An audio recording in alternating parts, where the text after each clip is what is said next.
خواجہ غریب نواز جب نئے نئے آئے نا اجمیر شریف میں تو خیمہ لگایا ہوا تھا خواجہ غریب نواز نے.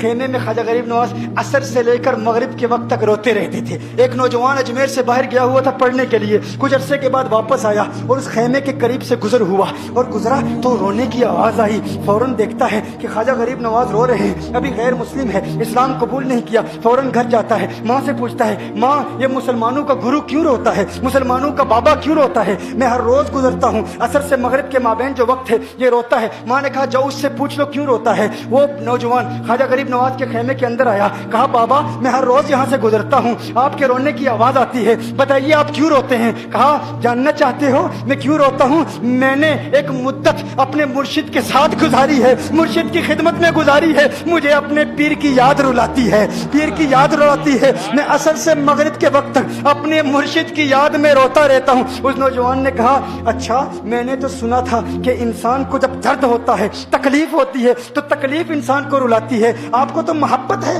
یہ محبت میں بھی انسان کو رونا آتا ہے؟ کہا ہاں ہاں ہے نوجوان, انسان محبت میں بھی روتا ہے. کہا تو پھر مجھے بھی رونا ہے, میں بھی رونا چاہتا ہوں, مجھے بھی رونا سکھا دیجئے. کہا تو رونا چاہتا ہے؟ رونا چاہتا ہوں. کہا ٹھیک ہے, دو شرطیں ہیں, مسلمان ہو جا اور میرا مرید ہو جا. کہا میں ماں سے اجازت طلب کروں گا. ماں کے پاس گیا اجازت لینے کے لیے. ماں نے کہا تو ضدی ہے, جب تو ارادہ کر لیتا ہے, جو ارادہ کرتا ہے تو پورا کرتا ہے, جا جو کرنا چاہتا ہے کر لے. خواجہ غریب نواز کے بارگاہ میں حاضر ہوا, عرض کرتا ہے بابا میں پھر مسلمان ہونا چاہتا ہوں, مجھے مرید کر لیجئے. خواجہ غریب نواز نے مرید کر لیا, خواجہ غریب نواز کا مرید ہو گیا. اب خواجہ غریب نواز نے کہا اب وقت سارا میرے ساتھ گزرے گا, ناشتے کے وقت خواجہ غریب نواز کے ساتھ, سحری کے وقت خواجہ غریب نواز کے ساتھ, سحر کے وقت خواجہ غریب نواز کے ساتھ, پورا دن اسے خواجہ غریب نواز کے قرب کی کچھ ایسی عادت ہو گئی, خواجہ غریب نواز کا دیوانہ ہو گیا, ان کا عاشق ہو گیا. کچھ عرصہ گزرا, خواجہ غریب نواز نے فرمایا اب تیرے لیے 3 دن کی چھٹیاں ہیں, 3 دن کے لیے چھٹیاں ہیں, 3 دن کے لیے چلا جا.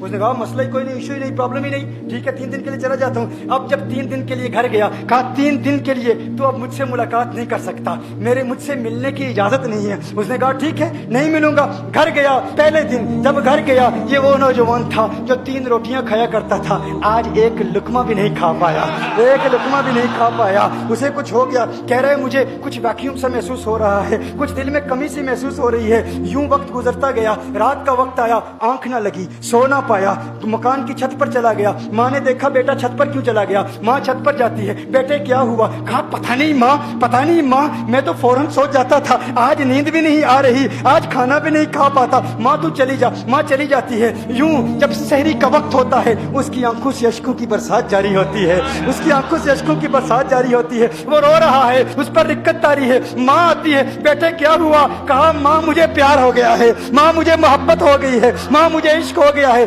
جا غریب نواز کے پاس, کہا مجھے بلا لو. اب یہ جدائی برداشت نہیں ہوتی, اب مرشد کی جدائی برداشت نہیں ہوتی. ماں فوراً خواجہ غریب نواز کی بارگاہ میں حاضر ہوتی ہے. کہا میں نہیں جانتی ہے مسلمانوں کے بابا, تو نے میرے بیٹے کو کیا دے دیا, تمہارا تعلق نہیں سمجھ پاتی, تمہارا رشتہ نہیں سمجھ پاتی, لیکن وہ تو رو رہا ہے, کہتا ہے واپس بلا لو. خواجہ غریب نواز نے کہا نہیں نہیں ابھی وقت نہیں ہے, میں اپنی زبان میں کہتا ہوں. گویا کہ خواجہ غریب نواز نے کہا ہوگا ابھی تو ابتدائی عشق ہے, روتا ہے کیا, آگے آگے دیکھ ہوتا ہے کیا. تیری تمنا تھی, تیری خواہش تھی کہ محبت میں رونے کی عادت ہو جائے, ابھی تو ابتدا ہے. ماں کو واپس بھیج دیا, کہا واپس چلی جا. اسے کہا ابھی اجازت نہیں ہے, وہ واپس چلی جاتی ہے. بیٹے کو بتاتی ہے کہ ہے میرے بیٹے وہ تو اجازت نہیں دے رہا. کہا ماں سن لے, اب اگر نہ بلایا تو میں مر جاؤں گا, یہ محبت مجھے مار ڈالے گی. ماں اگر مجھے زندہ دیکھنا چاہتی ہے تو میرے مرشد کو راضی کر لے, میرے مرشد کو بتا دے اب یہ جدائی برداشت نہیں کر سکتا.